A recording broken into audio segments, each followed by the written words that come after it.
Olá pessoal, boa noite, bom dia, boa tarde.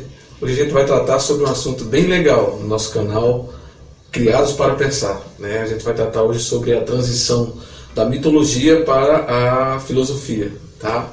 Então, não sei se você já percebeu, mas todo mundo tem indagações. Uma criança que você tem em casa, ela sempre faz perguntas sobre a realidade que muitas vezes você não pode nem responder, né? Porque às vezes lhe falta resposta, porque então estamos tão acostumados com respostas lógicas que não podemos pensar livremente, mas nunca foi assim o tempo todo. Houve época em que os homens pensavam de forma mais livre, sem racionalidade, embora fossem racional, mas sem lógica argumentativa. Isso é chamado era da narrativa, ou era da mitologia, né? E você vai encontrar isso muitas vezes nos livros de Homero ou de Hesíodo, quando eles narram a história do mito. Mas qual é a diferença da época do mito para a época da filosofia? Há uma diferença grande, né? Nada aconteceu, ou seja, a transição de um para o outro não aconteceu de uma forma leve ou de uma forma rápida, não foi uma questão de mágica.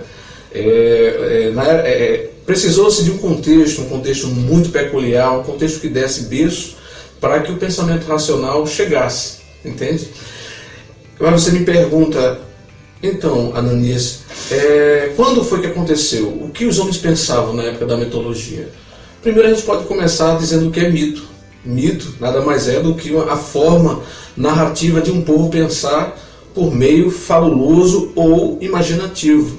Imaginar nunca é um crime, é sempre bom, mas quando é racional é melhor ainda, feito as histórias de C.S. Lewis, as Crônicas de Nárnia, ou então as histórias de Tolkien, né, O Senhor dos Anéis. Tudo isso são narrativas mitológicas, mas conscientes estamos de que não é verdade, é apenas uma expressão da verdade de uma forma imaginativa.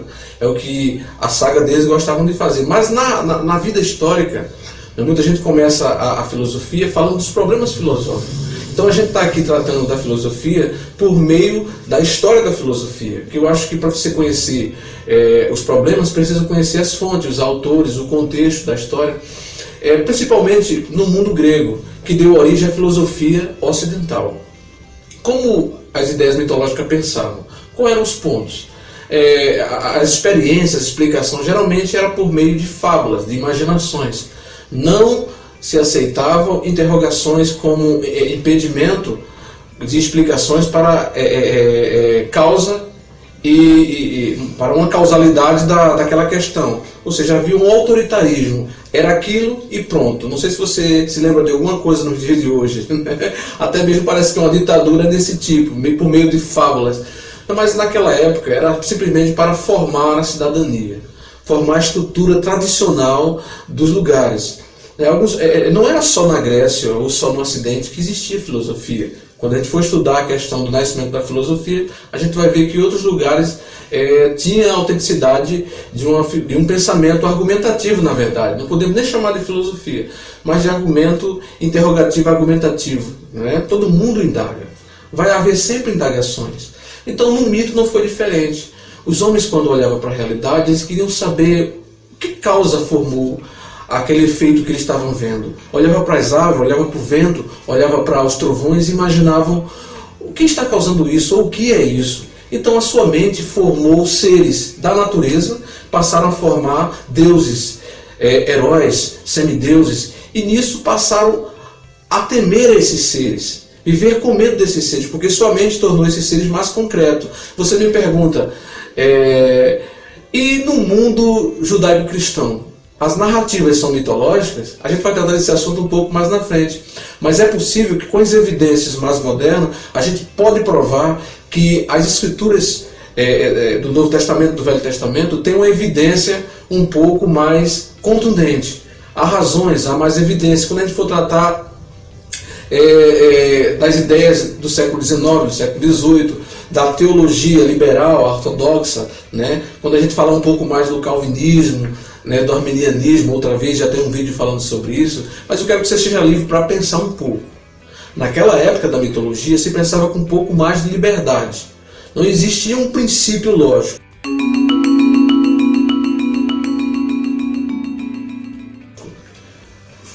O mito pode ser dividido, segundo os pensadores, em mito-verdade e mito-fábula, como eu já havia dito antes. Então, o mito-verdade é aquela questão da imaginação narrativa em que ela quer expressar algo da realidade em que eles entenderam melhor do que os modernos. Quem vai defender essa questão são os pensadores mais contemporâneos nossos, como Heidegger, como o próprio Freud, que usou na sua psicanálise, né, que eu certamente falei isso em algum vídeo ou até aqui mesmo. E também no mundo da teologia, o Karl Barth, o Rudolf Bultmann, que vai tratar do mito-verdade, mostrando que o mito, que o cristianismo era um mito que expressava a verdade, exceto os milagres, mas é uma questão que a gente vai também trabalhar mais lá na frente. O que Rudolf Bultmann fez foi apenas, o que eu acredito, é o meu pensamento, destruir a credibilidade um pouco do Novo Testamento ou da religião judaica cristã. Mas na neo-ortodoxia de Karl Barth, ele vem e corrige isso, entende? Só que depois que uma doença pega, sai alastrando e surge as questões da teologia liberal. Mas como não estamos falando muito de teologia ainda, estamos falando de filosofia, a gente volta para o mito. Você vê o que o mito alastra, né? O que ocorreu no mito e o que até hoje se aprofunda no coração dos homens. Você vê que até tem pessoas hoje em dia que acreditam muito em superstições. Minha mãe mesmo é bastante supersticiosa, eu tenho amigos que são bastante supersticiosos. Você conhece pessoas que são bastante supersticiosas. Isso são mitos, são narrativas imaginativas, mas que não é verdade. Né? Então, para você ver, o mito verdade é defendido por muitos homens. E o mito fábula? O mito fábula, o mito foi aceito como fábula, ou defendido como fábula, como uma mentira, por meio dos pais da igreja. Eu acho que eles que começaram a mostrar que isso não era verdade. E também os escolásticos, né? Eles passaram a decretar e a escrever muitas coisas sobre isso, mostrando que a mitologia, principalmente a grega, não era real. Só falava da mentira, ou seja, só expressava uma mentira para que os homens convivessem com aquilo. Não foi ruim, sendo ela verdade ou mentira, ela formou a estrutura grega, né? Abriu caminho para que chegasse o momento racional dos homens. Né? Que quando surge a polis, quando surge a política, quando os homens passam a pensar no meio da praça, chamada ágora, era ágora, que ficava no meio da praça, e os homens iam para lá, discutir a racionalidade, discutir o que eles entendiam, mas agora eles queriam evidências, razões, lógicas, e aí pedia-se um argumento mais racional, um logos, pedia-se um pensamento mais contundente. Né? Mas quem podia pensar na época? Não eram os escravos, não eram as mulheres, não eram as crianças, mas os homens livres. Né? O homem que vivia no seu ócio e que tinha esse direito.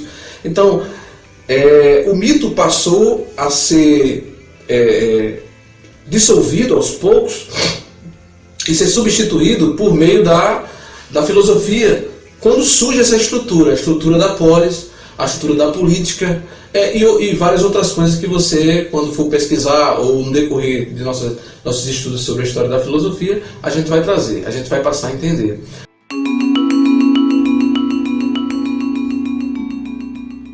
Agora veja só, sobre a questão do cristianismo, por que eu acredito que o cristianismo não é uma mentira? Não é um mito fábula? Por que eu não acredito? Eu acho que eu pego bastante a tese de René Girard, onde ele traz a tese do bode expiatório, em que em todas as outras mitologias acreditavam que alguém pagava pelos outros. Sempre existia um bode expiatório para aplacar a ira dos deuses, mas sempre era mentira.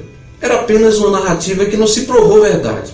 Mas a do cristianismo foi totalmente diferente. Não foi alguém ou um homem simples morrendo pelos outros homens, mas foi um Deus que se faz homem morrendo pelos homens. E foi verdade. Por ter sido verdade, né, por ter sido contundente, é uma evidência de que o cristianismo se sobrepõe sobre a mitologia, mostrando que não é mito. Isso a gente também vai explicar um pouco mais na frente. Se você puder ler o livro de Ellen Wright, né, o Tom Wright, A Ressurreição do Filho de Deus, você vai ver muito dissolvimento da mitologia no cristianismo. Né? Ele vai debater, ele vai defender a verdade da ressurreição. E eu não sei se você pôde entender, mas a gente tentou facilitar juntando o mito e ao mesmo tempo narrando o surgimento da filosofia. E a filosofia ela vai trazer o momento racional dos homens. no momento em que os homens param para pensar de forma lógica.